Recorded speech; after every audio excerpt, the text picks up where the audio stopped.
মাঝে মাঝে ওখান থেকে ওনার কিছু অডিও বার্তা আমরা শুনতে পেতাম। আমি বাংলাদেশে ইনশাল্লাহ আসবই, অবশ্যই আমি আসব। আর তাদের মৃত্যুদণ্ড, তাদের ফাঁসির দড়ি কত শক্ত বা কত বুলেট আছে সেটা নিশ্চয়ই যাচাই করব।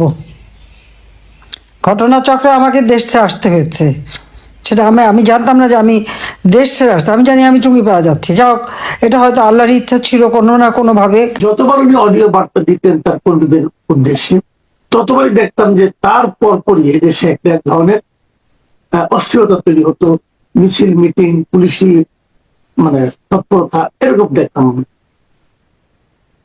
সবশেষ আমরা গতকালকে ভারতের মিডিয়া এনডিটিভি কে উনি একটা ইন্টারভিউ দিয়েছেন ইমেলের মাধ্যমে। মানে উনি এনডিটিভি ওনাকে ইমেলের মাধ্যমে প্রশ্নগুলো পাঠিয়েছেন, উনি সেখানে উত্তর দিয়েছেন। এখানে অনেক কথাই হয়েছে, কিন্তু যে কথাটা নিয়ে আমরা আজকে আলোচনা করতে চাচ্ছি সেটা হলো উনি সেখানে বলেছেন যে উনি এবছরই দেশে ফিরছেন।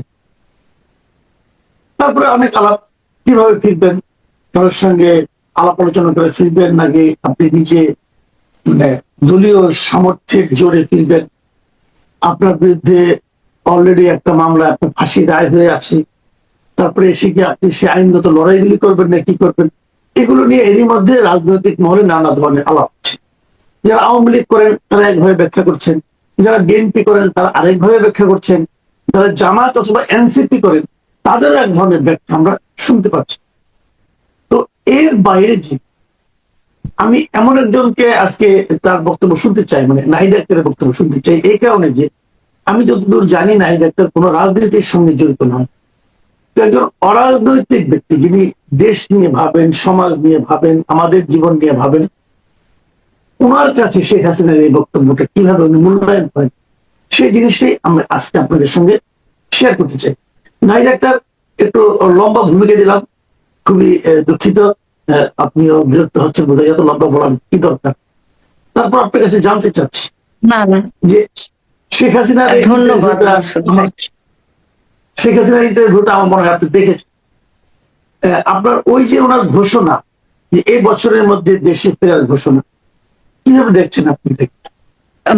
কালকে থেকে লক্ষ্য করছিলাম, মানে আমার নজরে আসছিল বারবার বিভিন্ন আর কি পত্র পত্রিকা বা এবং আমি যে ইভেন স্বরাষ্ট্রমন্ত্রীর বক্তব্য শুনেছি, চিফ প্রসিকিউটরের বক্তব্য শুনেছি, এছাড়া বিভিন্ন লেখা, বিভিন্ন ধরনের ওপিনিয়ন, যেমন ধরেন আওয়ামী লীগের যারা আছেন, হ্যাঁ, সেই আওয়ামী লীগের যে ব্যক্তিবর্গ, তার সাপোর্টার, আমাদের ফেসবুক যে প্রোফাইল আছে যাদের বাংলাদেশি, আমরা বাংলাদেশি মানুষরা মানে ফেসবুকে বিশেষ করে মানে সোশ্যাল মিডিয়ার বিভিন্ন প্ল্যাটফর্ম ভীষণ অ্যাক্টিভ, এবং তারা খুব অ্যাক্টিভলি যে কোনো বিষয়ে আর কি সবসময় ওপিনিয়ন দিয়ে থাকে। তো আপনি যেরকম বলেছেন, এক এক দল বিষয়টাকে এক এক ভাবে দেখছেন।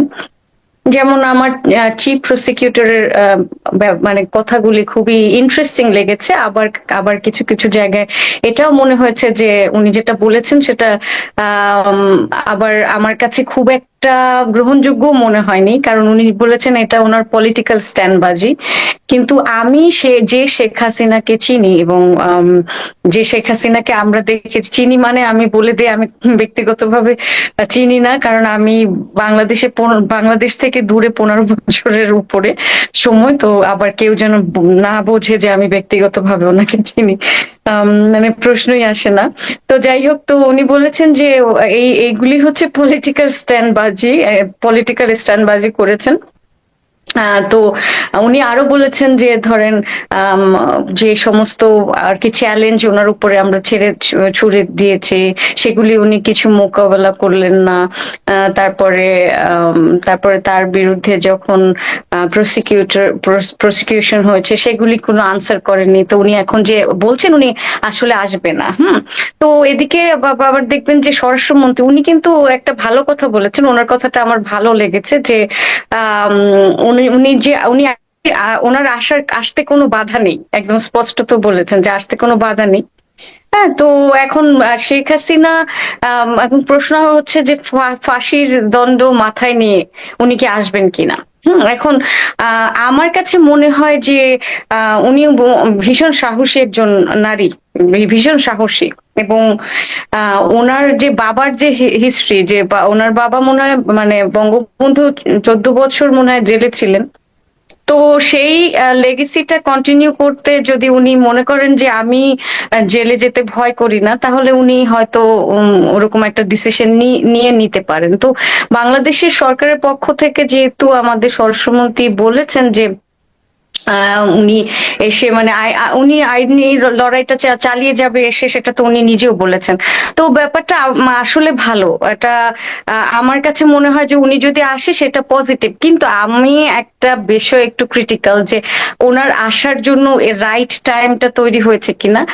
সেটা যদি আমাকে ব্যক্তিগতভাবে আপনি প্রশ্ন করেন, তাহলে আমার মনে হয় না যে এটা একটা রাইট টাইম। কারণ বাংলাদেশে কেবল একটা নতুন সরকার বসেছেন, একদম নিউ গভর্নমেন্ট ফর্ম করেছে, তাই না? এখন নিউ গভর্নমেন্ট ফর্ম করার সাথে সাথে যে তাদের যে মানে আপনার জনপ্রিয়তা, সেই জনপ্রিয়তা কিন্তু অতটা নিচে তলানিতে নামেনি।